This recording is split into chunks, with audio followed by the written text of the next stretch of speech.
మా బావాడిని bargain స్కిల్కి like వాళ్ళే భయపడిపోయారు. ఫైనల్గా నాంపల్లి ఎగ్జిబిషన్కి వచ్చాను. లోపల ఎంత దొరికిద్దో చూద్దాం. అబ్బాయిలకి ఏమన్నా షాపింగ్లో దొరికి అండ్ నాతో పాటు మా దోర కూడా వచ్చాడు. హాయ్ చెప్పరా. ఏమన్నా కొందామని ఇందాక నుంచి పిచ్చి కుక్కలా తిరుగుతున్నావు కానీ అబ్బాయిలకు సంబంధించింది ఏమీ దొరకట్లేదు ఇక్కడ. మొత్తం అమ్మాయిలకు సంబంధించింది. ఫైనల్గా రెండు దొరికాయి మనకి. फिर अच्छा YouTube पे 700 का एक। क्या नाम है आपका? सोनी। कहाँ से? हम लोग राजस्थान। ఓకే.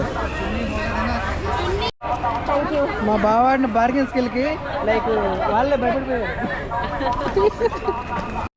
ఫైనల్గా ఇవన్నీ షాప్ చేస్తాం. ऐसा नहीं है मेरा आपका साथ आएगा दोनों मिलके मांगा. చాలాసేపు కష్టపడి మొత్తానికి అయితే కొన్ని ఫ్యాబ్రిక్స్ ఫైనల్గా షాపింగ్ చేసాం. మా వాడు బార్గెన్ స్కిల్ చూసి వాళ్ళందరూ షాక్ అయిపోయారు. అరే ఎలా అవుతుంది చెప్పు. చాలా బాగా చేసాం. ఎలా బార్గెన్ చేసావు వాళ్ళతోటి? మామూలు నోడుతో చేసాం. మెట్రో వస్తుంది మాది. సో ఇంటికి వెళ్ళి కడుతాం. బై.